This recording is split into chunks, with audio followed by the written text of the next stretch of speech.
be happier.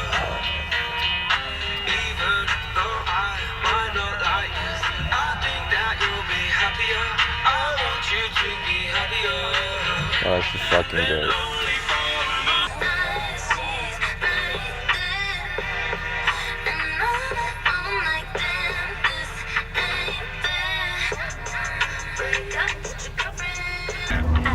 Bouncy as shit though. Customized lessons so children can explore their interests, have fun, and learn the skills they need for success in school and beyond. From infant sign language through pre-K students. But like save it and send it to me.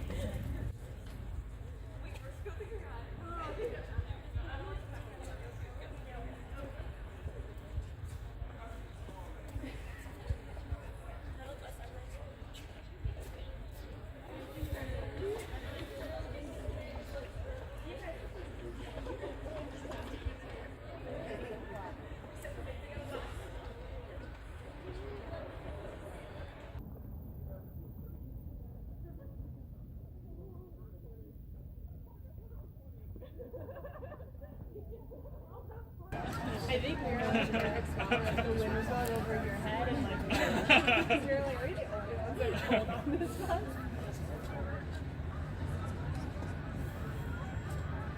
And whoever was like, can we shut the window really? I'm so happy you guys came.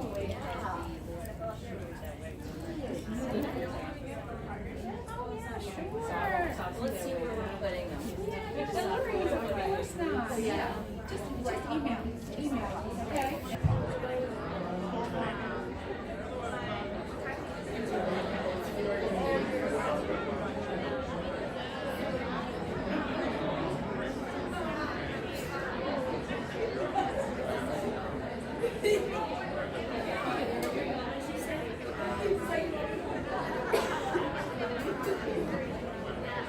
Oh, that was funny.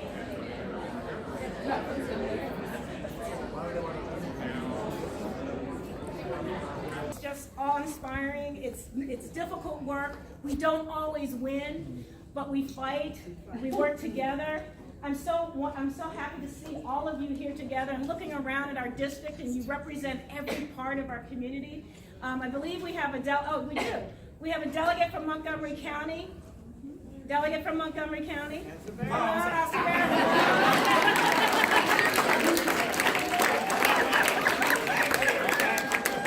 have another delegate.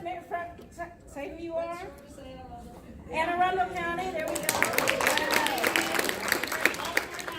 Yeah. Any other elected officials? Oh, yay, there we go.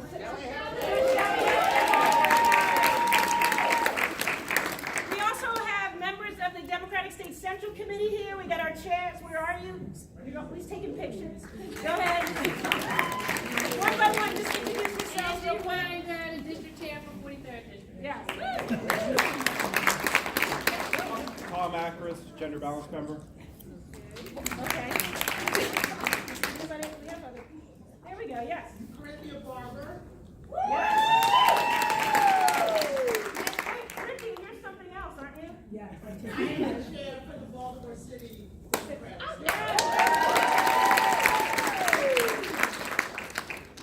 Dan Ramos, 43rd District. Yeah. Alex Garcia, 43rd District. There we go. Francesco Legupi, at large, 43rd District. All right. There we go. And the Sonia Merchant Jones. But I will tell you this story. As I sat on the Kerwin Commission, there were many hours. Matter of fact, we met 58 days, okay, over the course of 2 years. And one of the researchers or people who were helping us compare what our Maryland schools are doing compared to other states, other cities, other countries, was giving their presentation. And during the presentation, you could see people start to squiggle in their seats, you know, because they didn't like American schools being compared with schools in Quebec or Australia or Singapore or wherever. They just didn't like it, because after all, we're the best. But we're not. We were far from the best on that list, and falling. And by the way, I look around at all the young people here, you have to compete in a global economy. You know, I had to compete between two little towns in Kansas. You have to compete in a global economy. And so, as people started asking questions, all of a sudden, one person said, aren't you comparing apples and oranges, really? How can you compare us to those other countries or other states? And the researcher said, yeah, you're right. We are comparing apples and oranges. Because in these countries, they don't allow their children to grow up in poverty. Now, you know, I'm an old dog, and I'm a former Baltimore City school teacher, and that hit me like an arrow through my heart. In America, we allow our children to grow up in poverty. We do. They don't have the health care that other countries have. They don't have the school supplies given to them. They don't have the resources in prenatal care and a lot of other, you know, things that are provided to families in other countries. And so we have, as we know, in Maryland, now 14 counties, 14 school districts. They're suffering, their school districts are suffering from concentrations of poverty. Baltimore City and Prince George's County being among them. So I just want to say that the Kerwin Commission bill, we heard it today. The Senate has it, and I think they're going to move it first. We have set it aside in the budget, the $320 million, which is what the Kerwin Commission recommended. And we also have in there $500 million for school construction. Now, I'm going to make an announcement. We're waiting until tonight to make this announcement. But on Friday, my committee is going to roll out a bill that finds and dedicates $2.2 billion to school construction.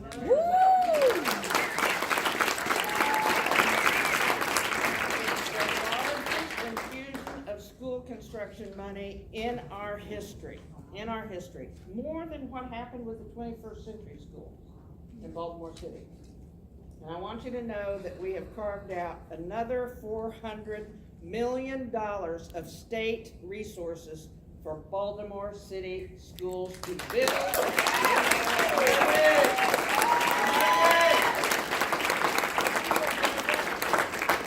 We're going to get beyond 26 or 25, wherever we are, and we're going to have some of the best schools, some of the best facilities in the state. Now, Montgomery County's here, they get money too. But I am so, and I say this, I'm very heartened that my colleagues in the Appropriations Committee understand the needs of Baltimore City schools. They do. They're gonna vote for this, they support us, and they wanna see us finish that phase one the way we all want to see it. So facilities, school construction, money for Kerwin, that's what I've been working on in the last few weeks, and I want to thank you all once again for electing me to represent you. We'll keep on working this next 4 weeks. Thank you.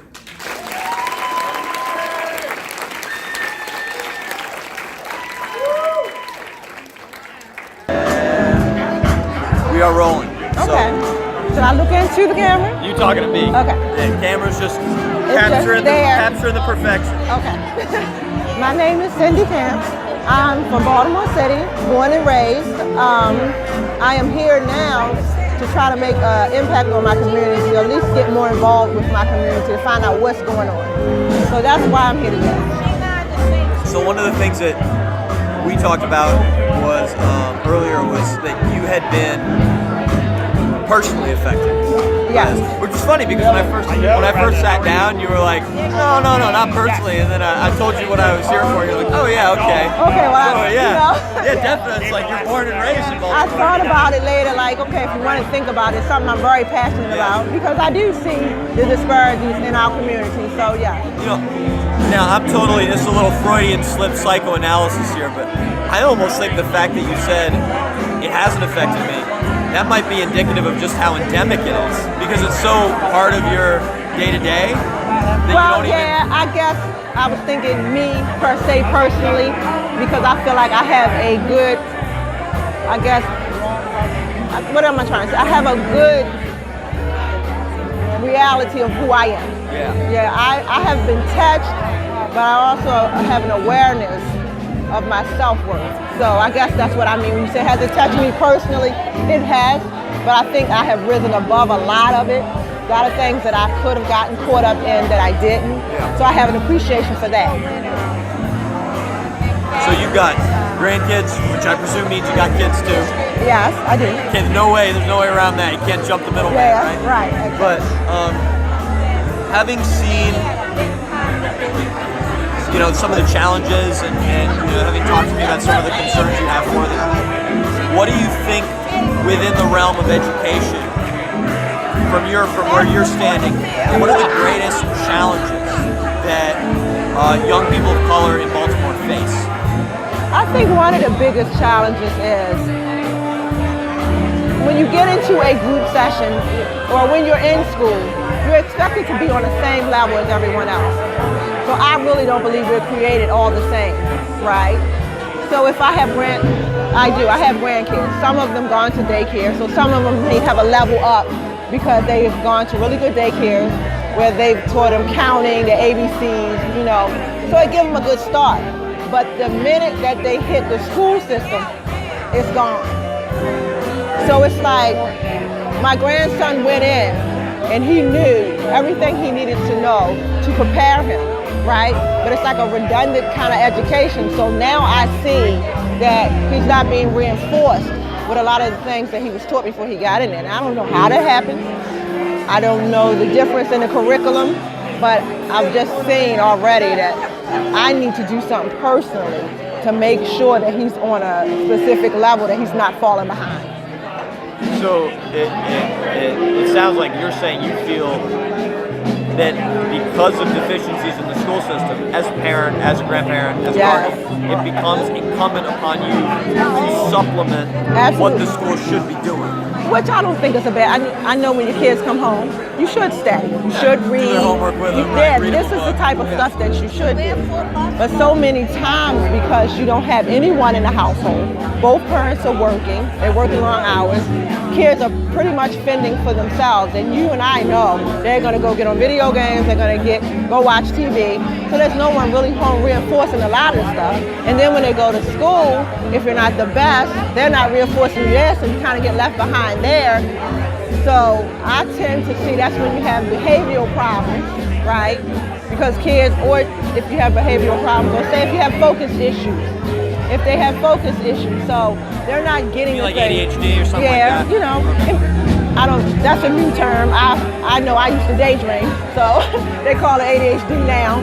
But anyway, yeah, so if you do, you can kind of get left behind. So the educational system is poor at best, so I've seen that, firsthand for myself. So if you could, if I gave you the powers of, the Wicked Witch of the West, and you could just wave your wand, what do you think is the single most important thing that you would want to see out of educational reform in Baltimore? Well, I think I would want to see it on an individual basis. And that would mean if you do have to touch individual kids to see where they are, if they need additional help, see what their weaknesses are and what their strengths are. And I think that would help. And I'm not sure what type of programs they offer after school, I'm sure certain schools do. And I'm not sure who attends them, so I'm not necessarily saying it's the school system's fault, because they may offer it, kids may not go. But I would say, for me, pretty much the individuality with each child to find out what it is that child needs. So it's funny that you bring that up. Again, and I keep referencing this one class, right? Because it's the only reference point that I have. I remember another one of the things that I read about when we were sort of going over educational reform is that disproportionately in low-income areas and schools that are serve a population that's predominantly comprised of racial and ethnic minorities, one of the things that seems to correlate to lower outcomes is a lack of after-school and extracurricular programs. It seems that when you have a lot of that, it puts people on the right path. Absolutely. And have you seen that personally? No, and I haven't seen it. And one of the things that was very discouraging to me, because I was talking to you earlier about my grandson being 7 years old, and I'm already alarmed. Like, I need to try to find football, some kind of extracurricular activity that I can get him into. Or even like if you think about the summer camps, they're all coming out, but they're all so expensive. So most parents are not going to be able to pay them $200 a week. So the kids are going to just be left at home. You know, they're not going to get any kind of activity, you know. And so here we go, there's a problem too, because they're home the whole summer with no reinforcement, and then they go back to school, and already they're falling back, right? So I haven't noticed anything in the communities that at least reach out. If you can't afford it, it doesn't happen, you know, and most people can't afford that. When you talk, go into a room of like, there's a social or like a community advocacy group on campus, right? You go into a campus, into the room there, and you talk to the kids, or the college kids there. They've got a great idea about how to raise awareness on a college campus. Super easy. However, I think in some ways, for me, I think a really important question is also would be from a practical perspective. How do you raise awareness within the actual communities that are affected? Absolutely. And how conscious of these issues do you think the average person is in these communities that are affected? Well, I would say African American communities, we speak amongst ourselves quite readily about what our community needs, right? I think it's very frustrating for us, right? So, prime example, if you look around, how many constituents are really here? Where was the outreach? Now I know I got mine through email because I'm quite active in certain things, or you know, but I don't see anyone that's really from community here. Maybe a couple people. So I have a large community. Where are the people? How are they gonna be aware? And who is making them aware? Like prime example, where's the homeowners association? You know, they have an active one. I haven't seen anything. So how do we bring the community together? You're right. That's one of my frustrations, you know. Do you think there is within the black community, you think there's a consensus? So you've got police brutality, you've got huge problems with education, you've got issues with access to jobs, access to health care, a lack of, you know, you talked about sort of, there's a risk to the structural integrity of what I think could be called sort of the black family. Right, absolutely. Right? So do you think, you know, as you said, the African American community, like any community that, you know, has been marginalized, is aware that it's going on. But do you think there's consensus in the African American community about what the most pressing thing is? Or is everyone kind of divided? No, it's so frustrating because I think everybody knows what's needed, just don't know how to get to what it is that's needed altogether. You know, it's like, I know that having better jobs in the community for black men would help. But then you look at people who would say, well, if you offer them a job, would they go to it? So it's also like a mentality there as well, right? But it is a hindrance for us because you're in a community. Like I was explaining to you before, when you come out of jail, there's nothing set up to keep you from going back, because once you get a felony, you can't get a job, you're surely going back, right? It's just a matter of when. So we're fully aware of that too. Like, okay, I understand that you broke the law and you should be held accountable, but how long? You know what I mean? You have to be able to go back in and provide for your family at some point, or it's gonna spill over into all our communities. You understand? So. Well, this is something that it's like, why are you wasting resources on the guy who, you know, got caught with a gram of weed instead of the guy who's, you know, beat his wife or blown someone away or something like that, and he's getting out on 5 years. Yeah. You've got the guy who smokes, maybe likes to smoke a joint every once in a while, and he's in and out of the correctional. Right. That's just a waste of, Absolutely. that's a total waste of freaking research. Because, even African Americans feel like, hey, what's wrong with you guys? Go get a job, get yourself cleaned up, Yeah. come on. So we feel that it's not like we want to give you a pass, but we also realize that you have to have the opportunities available for them as well, because you have mental health issues, you have all kinds of things going on in the Black community, addiction, alcoholism, there's all types of things that's going on. Father's home, that's just aiding to the problem. So I can tell you it's just a consensus of things that's needed in the community. Now this is just kind of more of a question for my personal interest. You've given me freaking gold. There were a couple times you said something where I had to contain. I was like, yes, 'cause I know I can see how I'm gonna edit it in. It's gonna look great. This is more just, I'm kind of curious. One of the things I hear a lot is, even before the election, the most recent presidential election, I've heard people who were born in the 60s or the 70s and grew up during the civil rights era or on the tail end of it, through the 80s, through the 90s, and now in their late middle age today, feel that racial animosity has actually gotten worse in the last decade or so. Now, I'm only 22, right? So I was born in '97. I can't attest to that one way or the other. Right. I can say that I certainly became more conscious of racial animosity when I turned maybe 16, 17, 18. But it was never something that but that could just be because I got older and was more aware of the world. So from your perspective, what do you think about that? Do you think that it's gotten worse? Has it stayed the same? Has it gotten better? Well, quite honestly, I've only noticed it get worse without a new president. I'm gonna tell you the truth. I've always worked in, jobs where it was pretty good mix, right? And I didn't feel that way. I didn't feel like it was. I knew it was a difference, but I wasn't made to feel like it was affecting my growth, right? Now I see it more, like I said, because of the current president, it's more blatant, and we feel as though it just gives people a pass to show it more. And I think it lay dormant because it wasn't acceptable.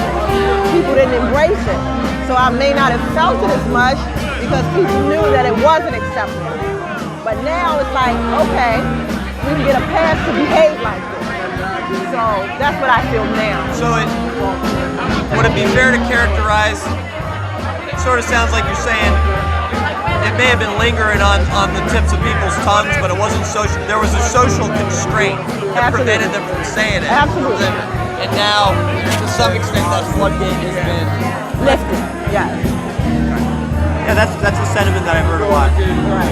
It's funny because like I said, I've heard that it's gotten worse, but I've only heard that from mostly white people, honestly. Oh, really? My neighborhood is mostly white. Most of my friends are white. My parents are adopted. No, I could be adopted, right? Right. I'm a quarter Syrian, actually. Really? But it's just, it's something that I always like, yeah, that seems right, but I don't know if that's true because you don't want to look for it, like you're aware of it. I feel that it's some really good white people, really good black people, it's some good people, but you have that minority of people who can embrace that, right? And you can sense it and you can feel it, because I don't want to be that black person that automatically expects that because you're white you're gonna be, and I feel like that I need to be able to have white friends, but I don't know why. We have our little pockets of where we go and who we hang with, so that's why I don't think that we know each other well enough, and I think we make judgments based off of what we don't know. I'd like to keep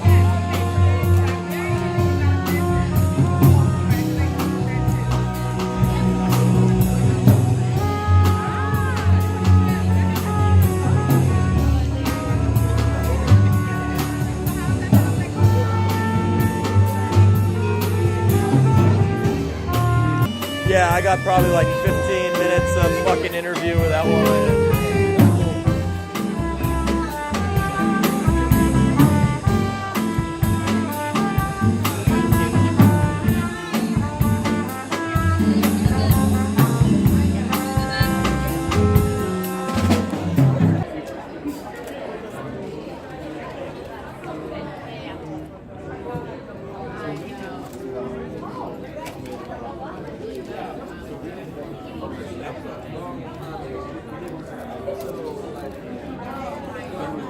Great pay, plus profit sharing and bonuses. And you'll learn a lot of communication skills that will help you for the rest of your life. And time passes quickly when you're having fun. So speaking of time pass, Bay Vanguard Bank, helping people and businesses since 1873. Bay Vanguard Bank offers all the modern conveniences of banking with our mobile app on your phone or tablet, yet still offers the same great products and services that have been around for centuries, such as passbook savings accounts, Christmas clubs, and safe deposit boxes. We also still provide friendly teller service at